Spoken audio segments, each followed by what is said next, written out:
வணக்கம் நண்பர்களே, ஆயுதம் சேனலுக்கு வரவேற்கிறோம். யார் இந்த விஷ்ணு போகத்? ஒலிம்பிக் போட்டியிலேயே இந்த கலாட்டா. விஷ்ணு போகத்தை விட விஷ்ணு போகத் வெல்லக்கூடிய பதக்கம் இந்தியாவினுடைய கௌரவம் என்று சொன்னால் அதை விட இவர்களுடைய ஈகோ தான் முன்னாடியே வந்து நிற்கிது. விஷ்ணு போகத் யார்? பிரிஜ்பூஷனுக்கு எதிராக பாலியல் குற்றச்சாட்டு சொன்ன ஒரு நபர். பிரிஜ்பூஷன் தன்னை தப்பாக நடத்துறதுக்கு முயற்சி பண்ணுறாரு அப்படின்னு சொல்லி குற்றச்சாட்டு சொல்லி அவர் மேலே நடவடிக்கை எடுக்கணும்னு சொல்லிட்டு ஏற்கனவே ஒரு வருஷமாக அவங்க போராடினாங்க. மீடியாக்கள் எல்லாம் கவர் ஆச்சு. விவசாயிகள் சங்கம் கங்கையில் தூக்கி எரிஞ்சிருவோம் பதக்கத்தைன்னு சொன்னாங்க. விவசாய சங்கம் கேட்டுக்கொண்டது கிடக்க அதை எரியாமல் விட்டாங்க. மீண்டும் அவங்க தகுதி பெறுறாங்க.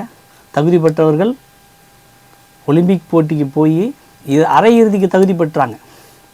அரையிறுதிக்கு தகுதி பெற்றவர்களுக்கு முன்னால் அவங்கள வந்து ஒரு 24 மணி நேரத்தில் 2 கிலோ எடை குறை கூட இருக்குது அப்படின்னு கடைசி நேரத்தை பரிசோதனை செய்ய சொன்னது யார்?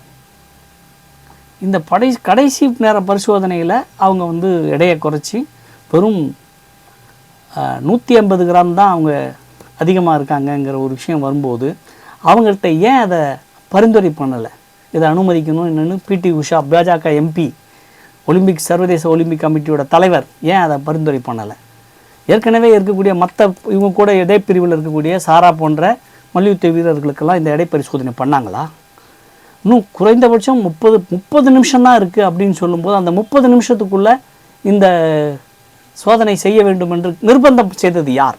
ஊட்டச்சத்து நிபுணர்களும் போயிருக்காங்க. அவங்க ஓஆர்எஸ் கரைசலை கொடுத்துருக்காங்க. அந்த ஓஆர்எஸ் கரைசல் உடல் எடையை கூட்டும் என்று தெரியாதா? ஏன் இதெல்லாம் வந்து ஒரு கேள்வியாக வருது? இது போன்ற கேள்விகள் அவர் சொல்கிறார். ஏற்கனவே சொன்னார், நான் வெற்றி பெறுவேன், வெற்றி பெற்று பிரிஜ்பூஷன் முன்னாடி வந்து நிற்பேன், பதக்கத்தோடு வந்து நிற்பேன் அப்படின்னு சொல்லி சவால் விட்டார். அந்த சவால் வந்து அவருடைய வைராக்கியத்தை காட்டுது. அதே சமயம் இந்தியாவிற்கான பதக்கத்தையும் கொண்டு வருவாருங்கிறது தானே அது அர்த்தம். அப்படிப்பட்ட வினேஷ் போகத் தகுதி நீக்கம் செய்யப்பட்டிருக்கிறார். வினேஷ் போகத் அவர்களே, உங்களோடு 140 கோடி மக்களும் இருக்கிறோம். நீங்கள் தோற்கவில்லை, வெற்றி பெற்றிருக்கிறீர்கள். உங்கள் போராட்டம் வெல்லும்.